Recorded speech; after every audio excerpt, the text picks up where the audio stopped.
Olá a todos que nos acompanham no AEScast. Este é um espaço da nossa associação para conectar pessoas, compartilhar conhecimentos e fortalecer a engenharia e a arquitetura como pilares do desenvolvimento humano e sustentável.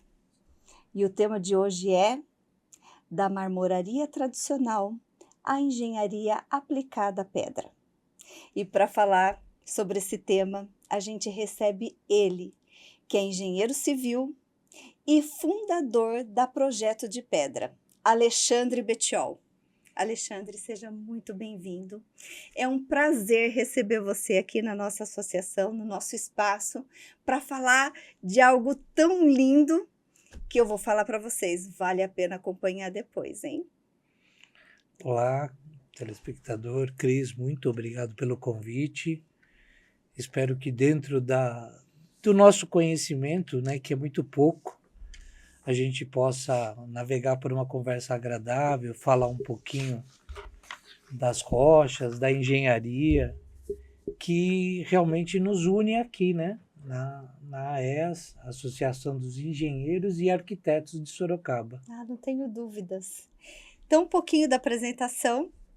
O Alexandre de Almeida Bettiol Domingos, engenheiro civil com especializações em estruturas de concreto e fundações, geotecnia e obras de terra, e atualmente em formação em engenharia diagnóstica, é isso? Estamos aí na reta final de uma especialização de engenharia diagnóstica, né, desempenho dos materiais e patologias da construção civil, e já estou engatando uma especialização em impermeabilização também. Uau! Bom, essa base acadêmica sólida, somada a décadas de prática no setor, garante a Projeto de Pedra, que nasceu em 2015, uma abordagem única, a aplicação da engenharia civil na arte da marmoraria, assegurando projetos com desempenho técnico, durabilidade e acabamento superior. Alexandre, fala para mim. Vamos começar. Quem é Alexandre Bettiol primeiro? Fala um pouquinho de você, para a gente te conhecer. Bem, eu sou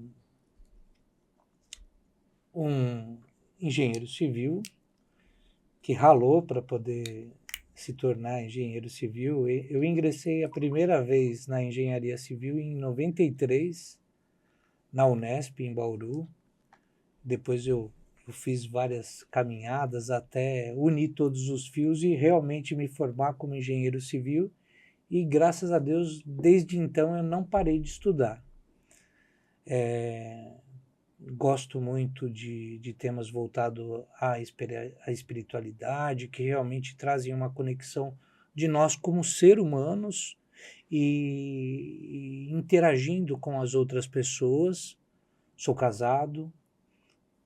Tem filhos? Com a Maria Aurélia, tenho um filhinho que é o Davi, de 8 anos. Uhum. Quando eu conheci a Maria Aurélia, eu já tinha fundado a Projeto de Pedra. Conheci ela em 2017. Uhum. O Projeto de Pedra já tinha 2 anos. Quiser dar um recado para Maria Aurélia? Eu vou deixar e para o seu filho? Um beijo aos dois, né? Que são realmente a força aí que me sustenta nos momentos em que as jornadas ficam mais difíceis, né? Que te motiva, que te move todos os dias. Sim, legal. Quero agradecer a eles, né? Porque quando as coisas apertam, né? E quando você tem vontade de largar tudo, são eles que fazem a gente não largar. São eles que nos sustentam no colo, não é? Sim. É o amor por eles e para eles, né? Que legal. E toda essa espiritualidade que você tem, te ajuda a inspirar no dia a dia? Cris, certamente. Certamente, porque existem momentos que a nossa relação com o ser humano, ela se torna bastante difícil, porque as pessoas têm dificuldade de apresentar o que elas realmente pensam. De se relacionar. Sim. E hoje em dia eu vejo isso, que a relação está mais aqui, né? No Sim, WhatsApp, e não aqui, né? sim, No visual, no físico, na energia presencial. sim. Até uma coisa que você falou antes, um pouquinho nos bastidores, né? É. As pessoas às vezes não estão presentes, É. não estão vivas, porque elas estão com o pensamento em outro lugar, fazendo as coisas de qualquer jeito, No automático, né? no automático. Até a gente estava falando que é, é você se preparar para aquilo que você vai realmente fazer de fato naquele momento. É não estar fazendo aqui pensando que a hora que eu acabar, terminar o podcast, eu vou para casa, tenho que fazer isso, isso, aquilo, eu tenho que dar telefonemas. Não, eu estou aqui, eu estou presente aqui. Né? Então, eu estou neste momento focada em conversar, em passar para quem nos assiste quem é um pouquinho mais do Alexandre Bettiol, né, da Projeto de Pedra, para que as pessoas conheçam. Então, eu realmente eu busco isso nos meus estudos diários, nas minhas meditações, é estar presente no presente, porque este é o verdadeiro presente que temos. É o estado presente. Sim, O futuro ainda não sei, é incerto, e o sim, passado já foi. Não tem como voltar. Então, o maior presente que temos é este agora. sim, porque quando nós nos conectamos muito ao passado, nós vivemos de ressentimentos. E quando nós criamos uma expectativa muito grande a respeito do futuro, nós vivemos a ansiedade. Então, vivemos saindo do presente em busca de uma ansiedade ou de uma frustração a respeito daquilo que aconteceu Ou e do que não ou do que aconteceu, não que a aconteceu, maioria das frustrações elas vêm do que não aconteceu, de uma projeção nossa, sim, e né? deixamos a vida de lado. Exato. E o tempo passa. E fazemos mal feito, porque não estamos ali, né? Então, E depois não dá para recuperar, já foi. não dá, não dá. Porque um dos chamados para que a gente realmente tenha presença em tudo aquilo que nós fazemos, eu vou resgatar um mandamento, né? Muito que é fazer de todo o teu coração, de toda a força, de todo o teu entendimento e de toda a tua alma.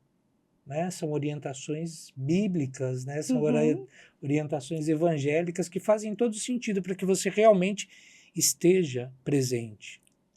E Sim. esteja ativo e esteja vivo. Porque se nós não fizermos isso, nosso serviço passa a ser um mero passatempo e não vida. Que legal, muito bem, que bacana conhecer esse lado, né, do Alexandre. Posso te chamar de Alê? Pode. Alê, como que você chegou na engenharia civil e depois que você já estava na engenharia civil, como que surgiu a Projeto de Pedra? Bem, a engenharia civil, ela foi um chamado que eu posso dizer desde a minha juventude. Eu sempre gostei de desenhos, eu sempre gostei de projetos, de processos, e quando eu me vi na fase pré-vestibular, eu conhecia poucas faculdades, né? Não tinham hoje em dia o número de faculdades que estão disponíveis, e eu coloquei na cabeça que eu queria passar nas faculdades públicas, né? Então conhecia a USP, conhecia a Unicamp, conhecia a Unesp e alguma outra, e eu pedi na ocasião, eu estudava até o segundo colegial, eu estudava numa escola particular no interior de São Paulo, em Registro, e eu Você é natural de lá? não, sou natural de São Paulo, Tá. mas meu pai foi transferido para lá na época, e aí nós Tá. fomos com a família para lá em 83. E aí, quando na época segundo colegial, eu querendo realmente ingressar na engenharia, eu pedi aos meus pais, meio que pedi, é um modo singelo de falar, né? Eu meio que forcei a barra para voltar para São Paulo, e aí eu fui com os meus irmãos e minha mãe, separei meus pais e voltei a São Paulo e cursava o terceiro colegial à noite e o cursinho no Ângulo Tamandaré pela manhã. Tá. E aí fui me preparando até ingressar realmente na Unesp. Essa foi a minha Você é chamada formado para pela engenharia. Unesp, então? Não me formei na Unesp. Tá.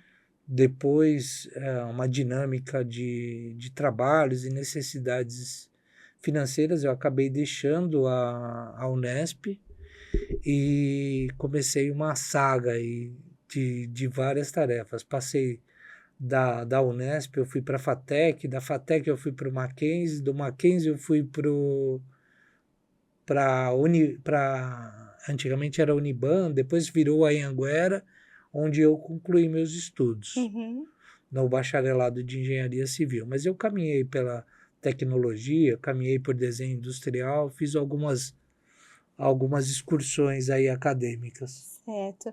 E aí você formou engenheiro civil por qual faculdade? Pela Anhanguera. Pela Anhanguera. E você já nesse momento já sabia o que você queria fazer, que você já tinha em mente ter uma marmoraria? Já? Já trabalhava com isso antes? Já. Eu comecei a trabalhar com marmoraria em 96, por um acaso. Tá. Minha mãe viu numa marmoraria uma placa "precisa-se de medidor". E ela foi lá conversar com o dono da marmoraria. E ela fechou negócio com o cara. Eu já fui trabalhar, nem precisei de entrevista na época. E aí eu comecei a trabalhar com Eduardo Lago Negro e o seu Acácio, né? O seu Acácio já faleceu, mas o Eduardo Lago Negro ainda está no segmento. Hoje ele é dono de uma importadora de mármores em São Paulo, que é a STA. E ali eu comecei, né? No começo eu achei extremamente rudimentar, né? Eu lembro que eu fui na marmoraria e fui fazendo as medições e cheguei na marmoraria com um desenho com uma precisão milimétrica e o encarregado da produção meio quase que me xingou, né? E falou assim, não, aqui a gente só trabalha a cada meio centímetro. Eu falei, putz, grila, onde eu fui amarrar meu jegue, né? Então isso lá para 1996, mais ou menos foi isso. Que legal. E como que nasceu a Projeto de Pedra? Como que daí surgiu? Quando eu percebi essa situação rudimentar, né, na marmoraria, eu fiquei indignado com isso, né? Eu falei, puta, não é possível, né? Que a gente com tanto conhecimento não queira empregar. Então eu quis colocar AutoCAD dentro da marmoraria, isso lá em 96, eu ainda lembro hoje. Eu fui instalar na marmoraria o software, eram 10 disquetes daquele, que é o símbolo salvar hoje em dia, né? O quadradinho? O quadradinho, não o grandão de papel, né? O outro, né? Foram 10 disquetes. E ali, daquela marmoraria, eu acabei indo para outras, cheguei aí a trabalhar numa marmoraria grande em São Paulo, na época chamava Athenê, eles anunciavam no Shop Tour, então tinha um volume de serviços muito intenso, né? E aquilo me conferiu uma grande bagagem, e eu voltei aos estudos. Na época que eu estava na Athenê, eu estava cursando desenho industrial no Mackenzie. Eu tinha dado um tempo da engenharia.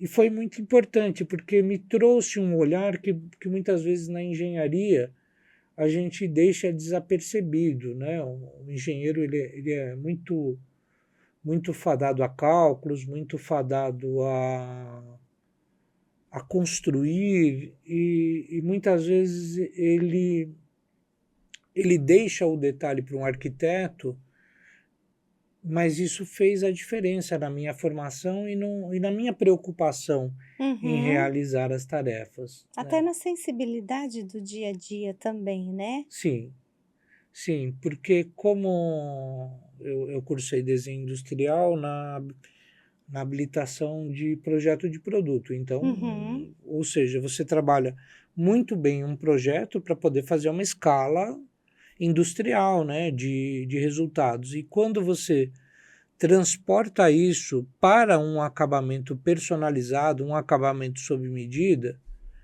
muitas vezes as pessoas não vão entender a sua preocupação de início, Uhum. né? O querer fazer bem feito, o querer fazer um detalhe, o querer entender todo o processo para que realmente haja um intercâmbio das disciplinas que você tem dentro de uma obra, né? Então, se você até de vez em quando eu brinco, né? Eu participo de um grupo de empresários que é o BNI e Uhum. nós temos lá os nossos pitches de apresentação e eu brinco que o meu slogan é terapia, né? Então, Tá. eu sou uma empresa que propicia a você terapia com qualidade para que você não precise de terapia depois. Então, ter a pia, né? É, Então fica aí, né?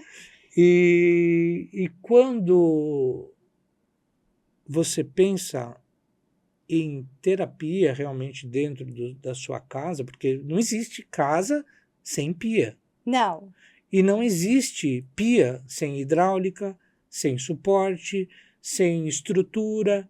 E muitas vezes as pessoas pensam isso como caixas separadas. Ah, eu vou pegar uma pia e vou colocar. Não, cara. Você vai furar um cano, você vai comprar uma pedra inadequada, de acordo com o seu propósito. Então, todo esse conhecimento que eu vim Adquirindo nessa adquirindo trajetória, nessa né? trajetória fez com que eu pensasse de um modo diferente e falasse: não, é preciso trazer evidência para os serviços realmente de tecnologia, de pensamento e de construção e de intercâmbio entre as multidisciplinas que estão envolvidas num processo, para que eles realmente sejam pensados com qualidade, porque muitas vezes o profissional de arquitetura ou de interiores, ele recebe uma informação comercial e aquilo não necessariamente tem fundamento, Aham. porque muitas empresas elas querem vender, mas elas ocultam é, características, né? Não posso chamar de defeitos, né? Mas ocultam características no intuito de vender um Até vícios negócio também, e né? vícios. Vícios é mais do mesmo, né? Você vê, porque tal loja ou tal fabricante, fornecedor trabalha assim, aí começam as cópias, né? E a Sim, repetição ou seja, então as pessoas deixam de pensar, deixam de raciocinar para fazer o que todo mundo faz, no automático. no automático. Então eu falei, eu preciso fazer algo em prol disso. Eu Tá. preciso fazer algo, pelo menos de mim, para que eu realmente tenha condições de pegar minha cabeça à noite, encostar no travesseiro e eu possa dormir. Porque eu não posso, a partir do momento que eu tenho um conhecimento, se eu desprezo esse conhecimento, se eu ignoro ele, eu não vou estar em paz comigo. E se custa a nossa paz, é caro demais. É caro demais. É caro demais. Sim. E assim, eu talvez E é isso num latente te romantismo, incomodando. sim, eu tive a oportunidade de trabalhar com pessoas que também gostavam, né, do ramo, né? Antes de eu trabalhar na Projeto de Pedra, eu participei com dois grandes amigos meus de uma empresa que chamava Oficina do Mármore. E, Agora, ó, com tudo isso que você contou pra gente, eu tô começando a captar o porquê do nome Projeto de Pedra, sim, né? Então, assim, não te cortando, já te cortando, mas o Projeto de Pedra como veio daí. nasceu, e aí, Justamente, eu falava, não, a gente precisa colocar a engenharia efetivamente dentro de algo que é extremamente, porque as pessoas contratam uma rocha e elas desprezam quantos anos foram necessários para uma construção daquela magnitude, uma montanha, um maciço rochoso que vai ser cortado. Em quanto tempo aquilo foi formado? Porque a gente não está falando só de granito, só de mármore. Não. Tem outros tipos de pedra e você trabalha com elas todas? Sim, sim. Eu não trabalho hoje por uma questão até de... Custo? Eu diria de mão de obra. Ou demanda também de da mão de natureza, obra, e acabei me especializando dentro do segmento que a gente chama de marmoraria. Tá. Né? Mas existe as pedras ornamentais, as brutas, né? Que são as pedras que a gente vê muito em fachada, que são pedra-madeira, luminária, carranca, outras pedras que a gente vê em torno de piscina, né? Ardósia, são a Aquela enormidade. pedra que os arquitetos adoram usar nas piscinas, é ijal? Tem o ijal, que Né? o pessoal tem utilizado muito, né? Os Eles quadradinhos. parecem uns cabochãozinhos, né? Como a gente falava, né? Os tozetos de 10 por 10, 15 por 15, que são aplicados, né? Também o travertino, que é uma rocha de origem... O travertino é um mármore, não é? Então, o travertino ele é uma rocha que ela é tratada como mármore por ser um material calcário, Tá. né? Mas ele é uma característica rochosa única, né?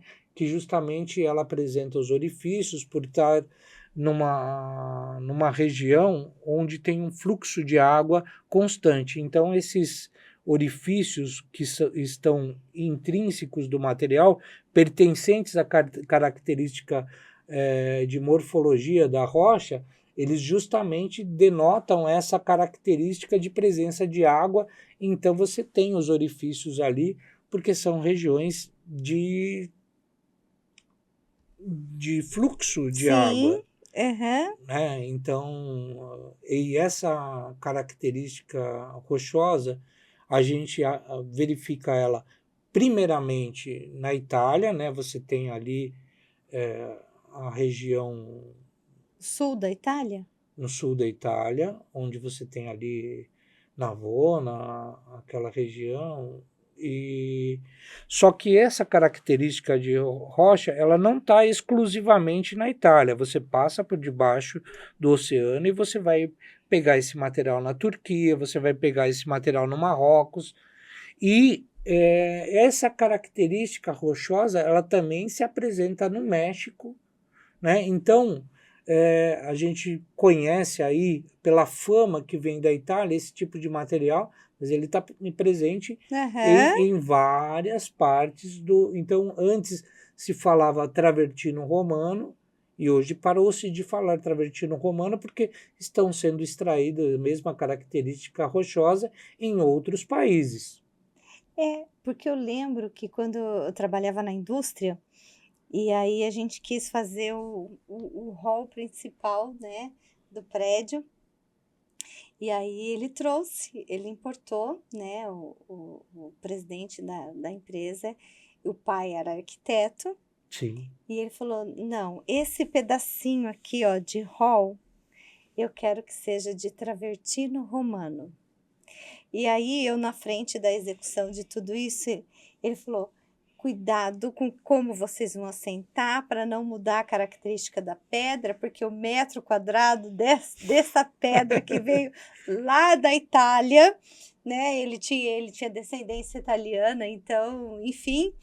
E aí, nossa, mas assim, a gente tratava aquele pedaço assim de piso como uma joia. Sim. Né?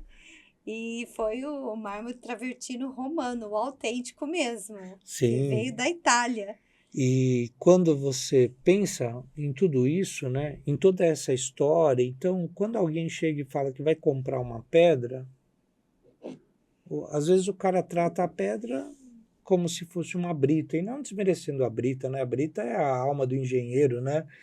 Mas essa história de toda essa extração, quando você começa a entender o processo de extração, como que era feito anos atrás, né? Você olha Isso em que ano filmes você antigos. fala? Em 2000, mais ou menos? Bem antes? A rocha no Brasil? É.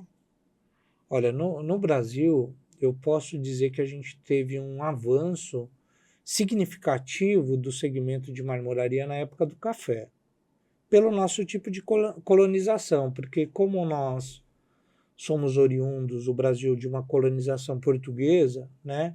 Eu acho que veio até por questão do tipo de embarcação que existia na época. Primeiro veio a cerâmica portuguesa para o Brasil, para poder decorar as residências por peso, né, espessura, né, ladrilho hidráulico que era feito Lindos. no local. Sim, E muitas só casas. depois, quando a gente tem o advento brasileiro da época do café, onde o dinheiro realmente veio no Brasil a rodo, Tá. aí os barões do café começaram a se preocupar com arte sacra, com arte funerária, né? Então você tem alguns cemitérios que você vai fazer visita, você olha esculturas Você trabalha maravilhosas. com esculturas também? Eu gosto, mas não trabalho. Às vezes a gente precisa fazer uma escultura para fazer uma intervenção numa rocha, né? Às vezes você, por exemplo, teve umas peças, uns tampos de mesa que nós fizemos por uma empresa de moveleira. Tá.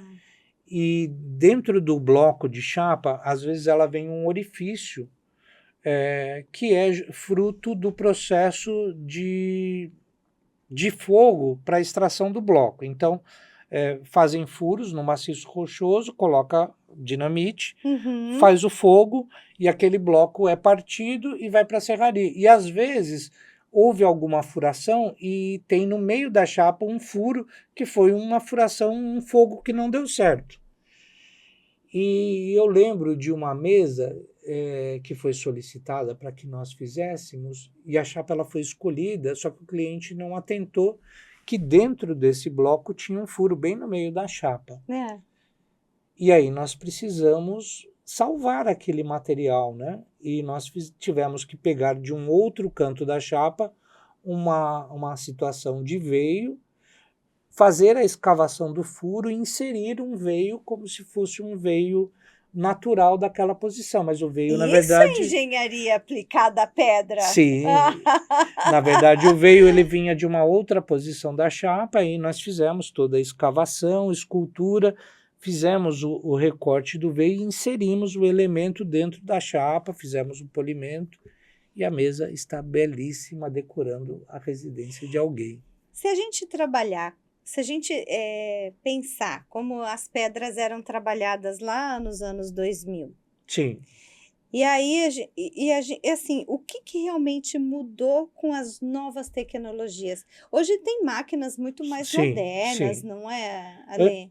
Antigamente, Cris, eu vou trazer uma alusão a um pão puma. Então, falando do bloco, do maciço de pedra, né, onde ele foi dinamitado para poder fazer a extração, e aquele bloco ele ia para uma máquina para ser transformado em chapas para o uso da marmoraria, chamada tear, né, onde colocava-se eram lâminas cegas que ficavam batendo, né, e colocava-se granalha de aço na mistura. Então a lâmina cega ficava batendo junto com a granalha de aço, e aquilo, através do atrito, ia abrindo as chapas, né? Então, serrar um bloco de rocha demorava, dependendo do material, 7 dias para serrar.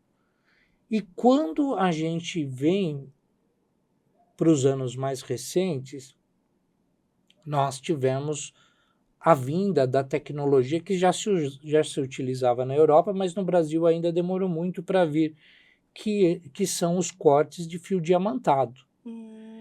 Então, materiais que eram serrados em semana começaram a ser serrados em dia. Então, pegava-se um bloco que demorava 7 dias e cortava-se num dia 40 chapas. 40 chapas. Antes uma chapa, 7 dias. Não, o mesmo tá. volume Entendi. de material. Então você imagina um pão puma, né? Uhum. Mais ou menos, né? Então você Um tem pão puma sem as fatias. sem né? as fatias, e daí depois você separa cada fatia dela uma chapa. Né? Dá Uau. para visualizar, né? Uhum. Uma chapa. Então mudou muito. E outra, né? Nesse meio tempo, antigamente no Brasil se serrava mais granito e pouco mármore. Por quê? Porque o Brasil só tinha o tear, né? Que ficava ali batendo. Então rochas que têm muitas fissuras, elas não eram exploradas porque no Brasil não tinha tecnologia para isso. Então vinha muito material importado, que era telado e resinado, vinha para o Brasil, e o Brasil continuava no granito, que era uma rocha que permitia ali o uso do tear e não sofria tanto impacto com as batidas.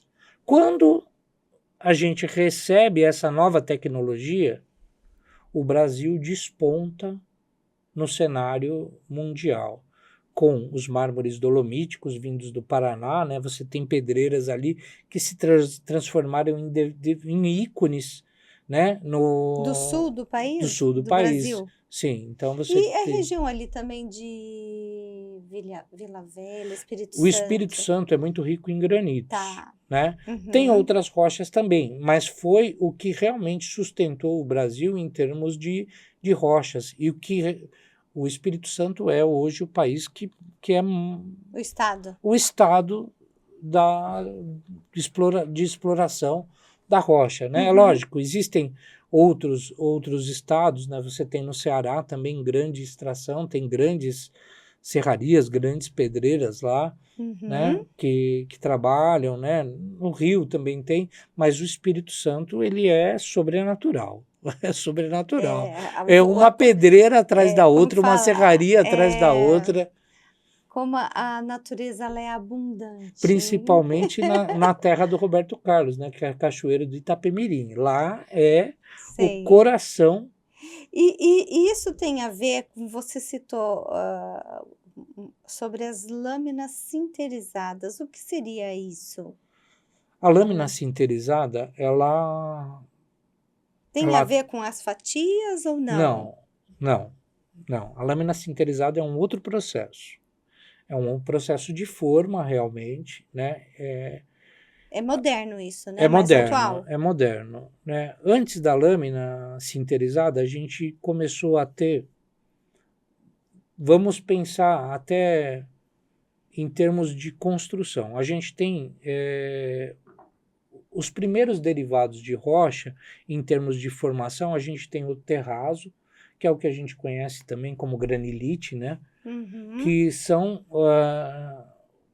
vindo da Itália, eles começam a pegar os restos de pedreiras e começar a formar maciços que são misturados com cimento e formando pavimentos ali com cacos de pedra, né?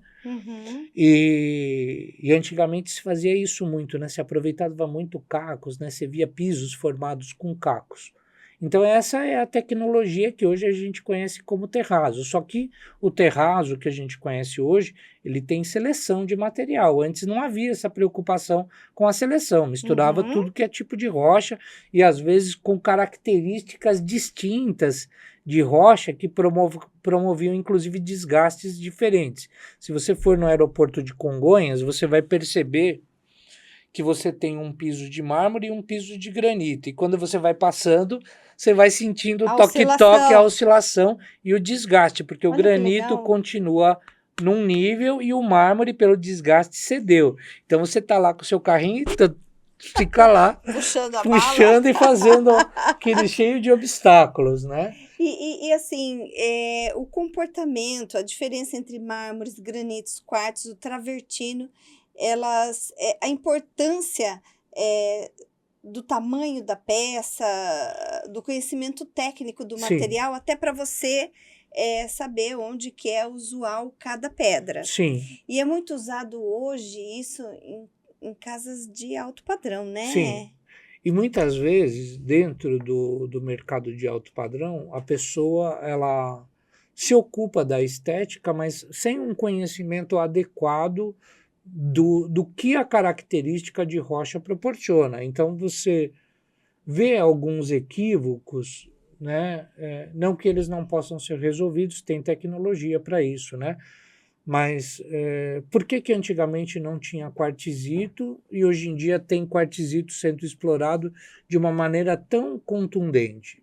Primeiro, pela beleza da rocha, né? Nós que acostumamos com o granito no Brasil, de repente a gente vê desenhos, formações realmente com formatos belíssimos, mas você tem ali fissuras que, se você não souber tratá-las adequadamente, você vai utilizar mal a rocha e você pode colocar em risco ali algo caríssimo, né? Porque a partir do momento que o material ele tem suas características de extração, ele também tem sua orientação de uso, né? Então, quando você observa os veios dos materiais, você tem ali um sentido estrutural que precisa ser entendido quando você vai aplicar, né? Então, você pegou o material, né? Isso é normal. Quando você está pegando um funcionário novo para treinar, você está ali com uma peça, o cara pega a pedra errada, já abriu.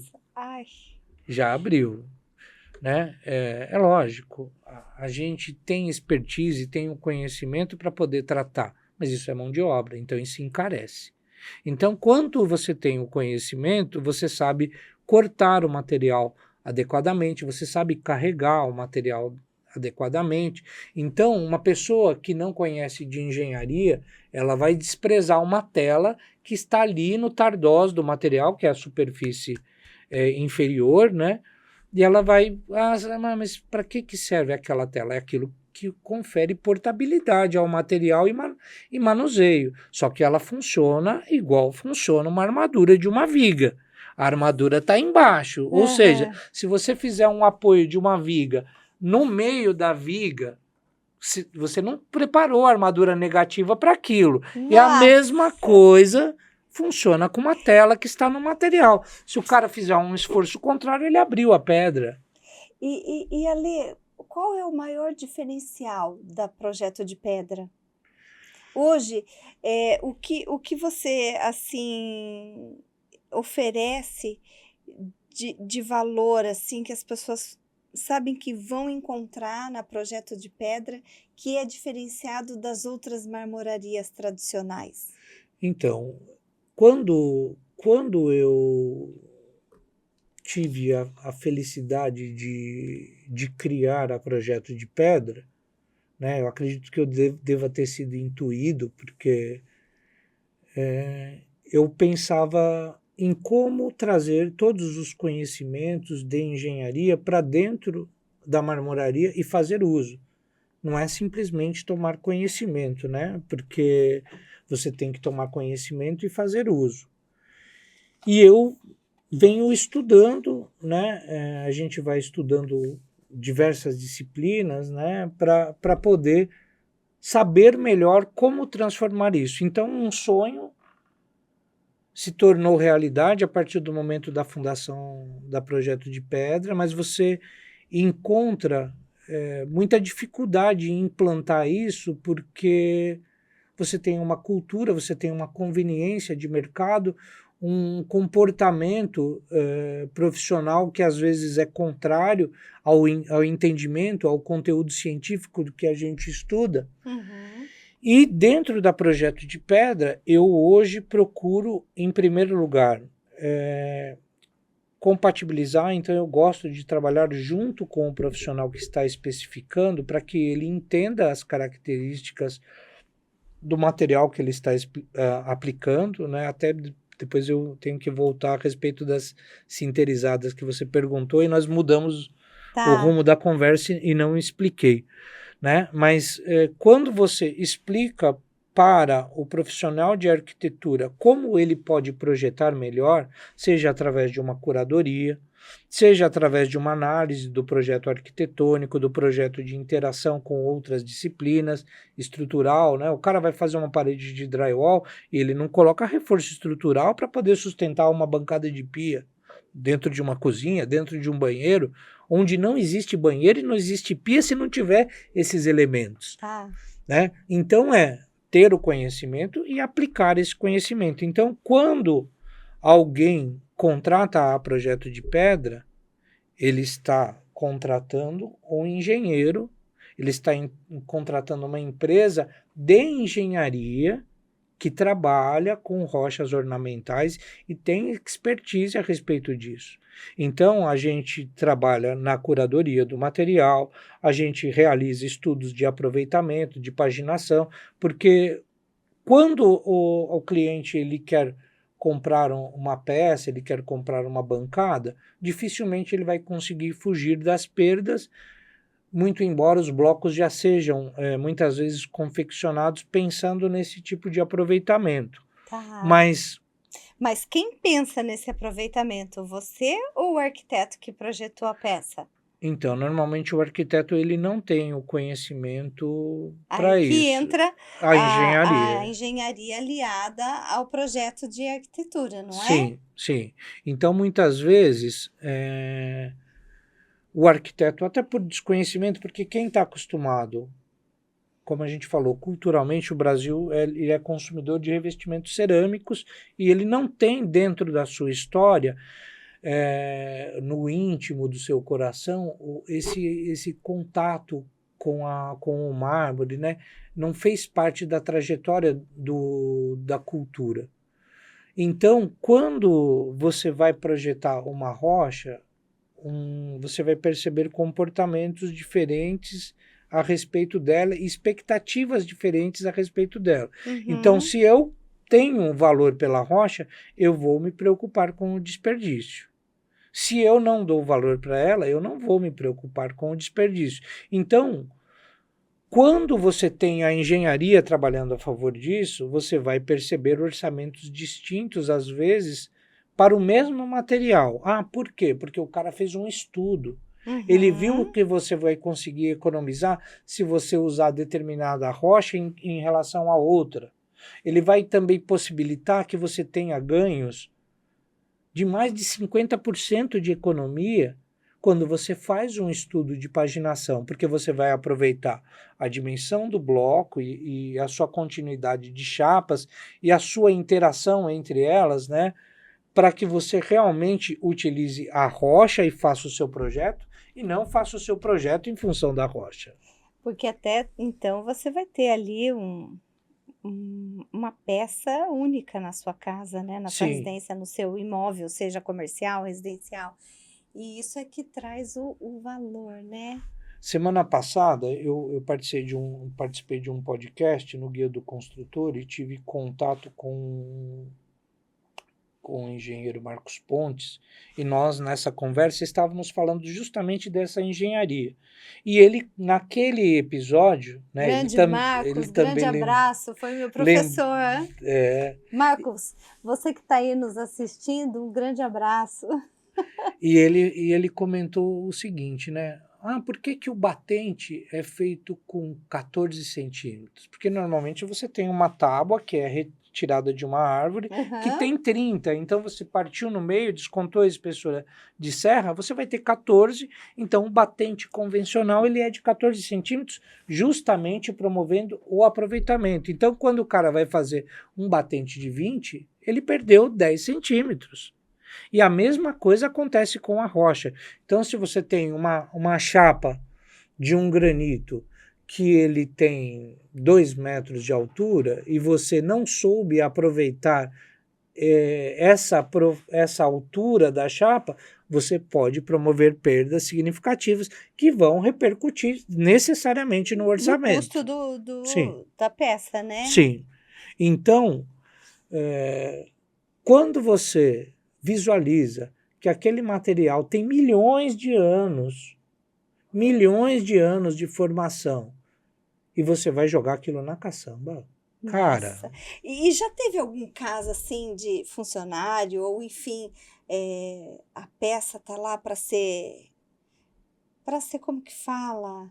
Lapidada, cortada, trabalhada, e você, por algum erro, seja ou da máquina ou do funcionário, qual erro, você perdeu uma peça caríssima, assim, rara? Já aconteceu? Olha, já Ali? aconteceu. Já? Já E aí? aconteceu. Nossa, como que foi isso? Conta. É um sentimento de derrota muito grande, né? Conseguiu reverter outra peça? Conseguiu? Nem sempre. Nem sempre, né? A Nem mesma sempre. peça, né? Nem sempre. Porque muitas vezes, principalmente quando a gente trabalha voltado ao trabalho sob medida e muito mais no alto padrão, certo? Porque o cliente ele quer algo específico, ele quer Único.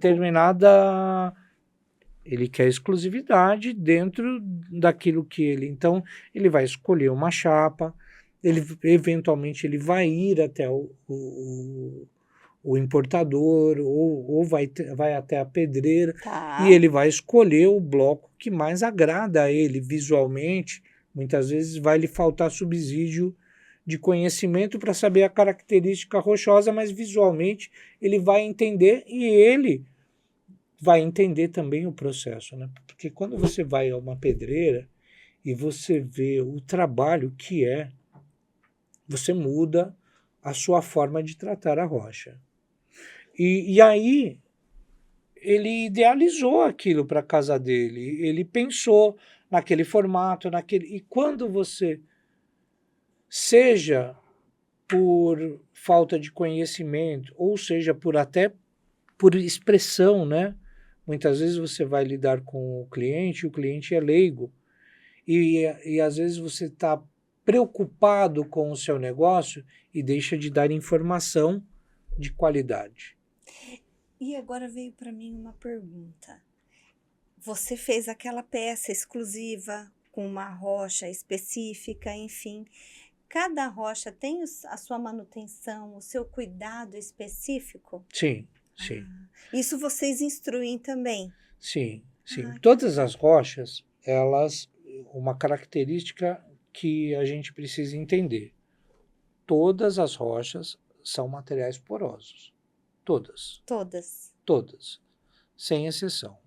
A gente entra na exceção de porosidade quando a gente vai para os materiais industrializados. Eu ia E aí, perguntar, silestone, silestones, que são sei. as superfícies de quartzo, aglomerados e Tá. prensados, né? Uhum. E também as superfícies sinterizadas, né? Que você Tá. perguntou, que são os ultracompactos. Tá. Os ultracompactos, eles são em semelhança de processo similares a um porcelanato. Similares, tá? Mas é que, Tá. às vezes, dependendo da empresa que está confeccionando aquele material, ela pode ser que ela insira alguns minerais e dentro de um processo de compactação, que é a sinterização, que é um processo de pressão e eliminação de vazios intramoleculares das rochas, né? Você tem realmente a redução dos níveis de absorção e de Tá. porosidade do material. Então, quando é feita uma lâmina sinterizada, diferente da rocha, que é cortada em fatias a partir de um bloco natural, de um maciço rochoso, quando você entra para os materiais industrializados, eles são feitos em forma, submetidos à prensa, alguns à pressão. Uhum. E os materiais ultracompactos, diferente das superfícies de quartzo, as superfícies de quartzo, elas são os materiais aglomerados, então o material que você tem na face do material é o mesmo material que você tem no interior. Quando você vai para uma superfície ultracompacta, ela se comporta semelhante a um porcelanato. Então você tem uma impressão de alta resolução sobre um maciço que foi prensado e aglutinado. Então, dependendo do fabricante, você tem que distensionar isso, porque pelo processo fabril daquela empresa.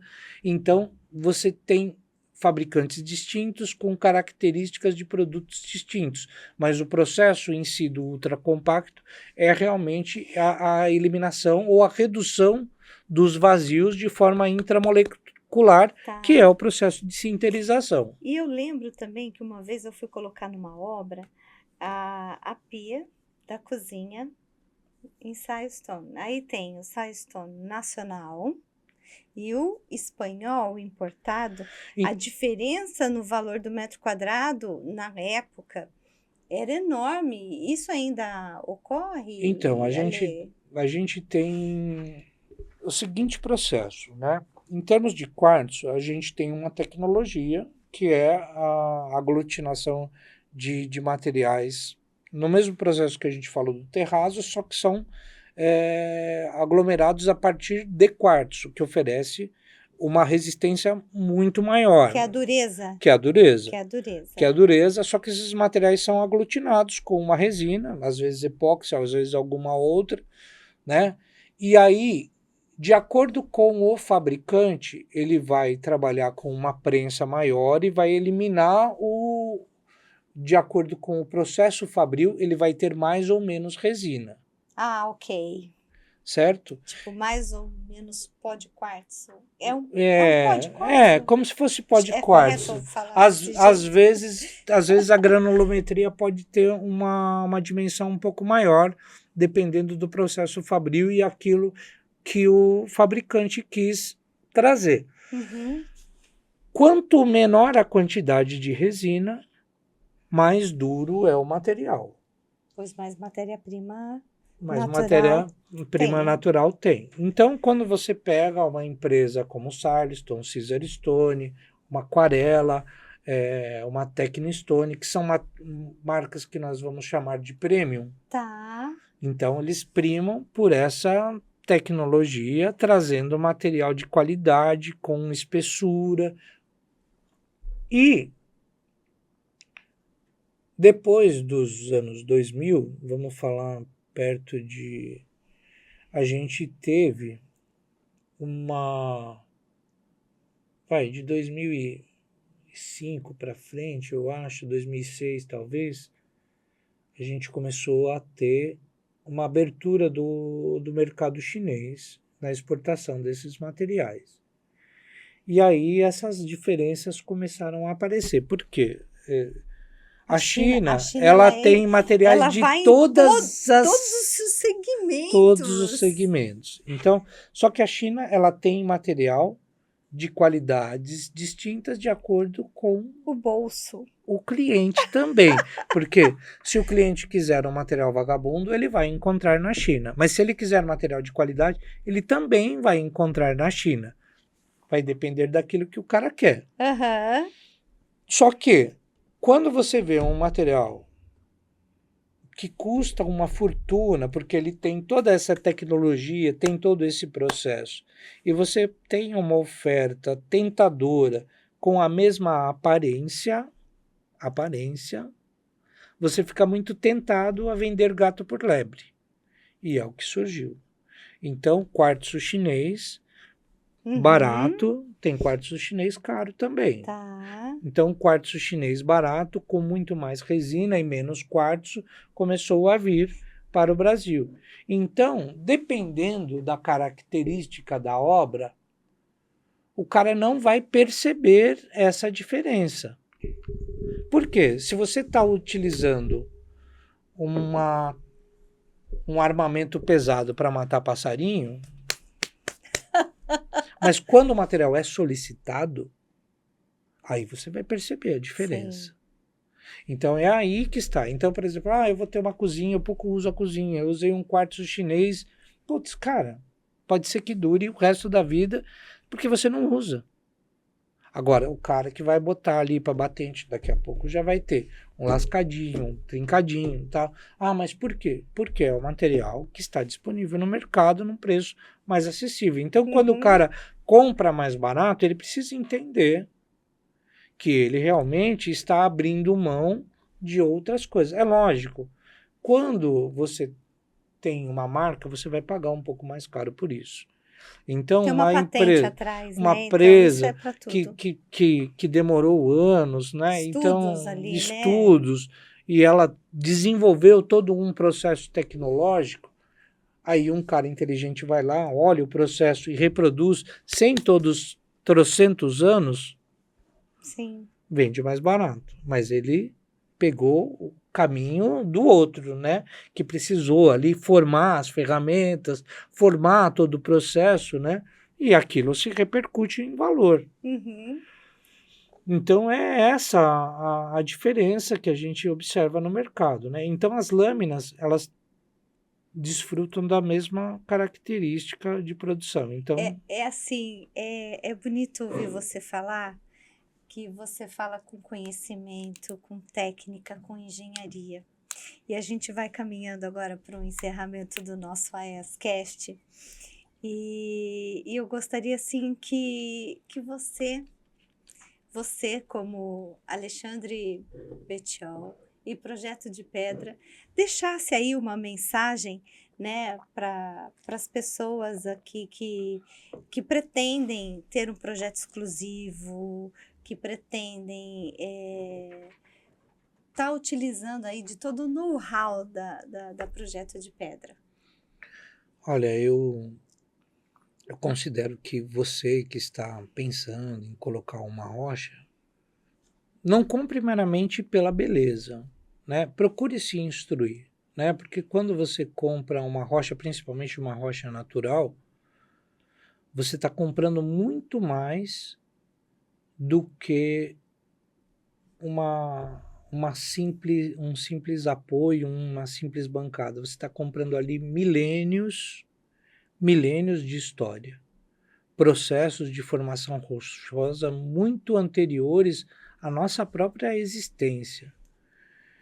E, do mesmo modo, quando você vai comprar um material industrializado, procure conhecer melhor o que você está trazendo para a sua casa. Então, você contratou um arquiteto?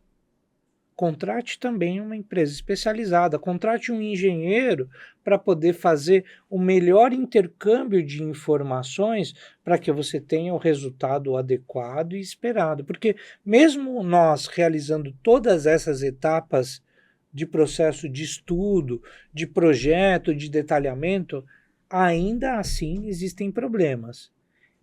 Só que você tem um profissional que vai te conduzir nesse processo. E quando você descarta tudo isso, cara,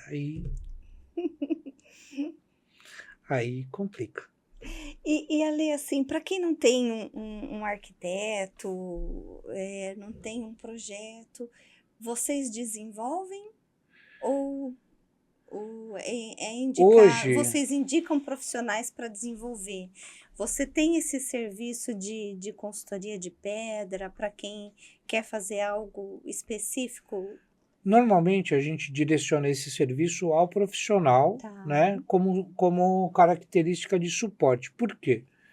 Quando você vai tratar de um determinado ambiente, você tem, como a gente falou, multidisciplinas. Sim. Então, você primeiro, quando você fica doente, você vai ao hospital e você precisa de um clínico geral. E esse clínico geral, ele vai te conduzir no processo. Então, dentro da engenharia e dentro da arquitetura, esse primeiro processo, ele precisa passar por um arquiteto que tem uma visão macro, às vezes um design de interiores também pode trazer esse viés, porque ele vai ter que integrar ali as necessidades de uso que você tem através de um briefing, conhecer as suas necessidades funcionais, aliar as suas necessidades estéticas, para daí a gente ir para um projeto mais robusto. Então, eu acho que não pular etapas, Ah. né? Não pular etapas. Então, contrate um arquiteto, contrate um decorador, contrate um profissional de interiores, porque esse profissional vai saber nos conectar, vai saber nos achar. Para quem quer contactar a Projeto de Pedra, qual é o endereço nas redes sociais? Deixa o seu contato aqui, que daí a gente depois coloca aqui. Hoje, principalmente, você vai encontrar-nos através do nosso site, projetodepedra.com.br, e das mídias de Instagram, @Projeto de Pedra, você nos encontra e vai conseguir visualizar um pouquinho do trabalho que a gente faz ali.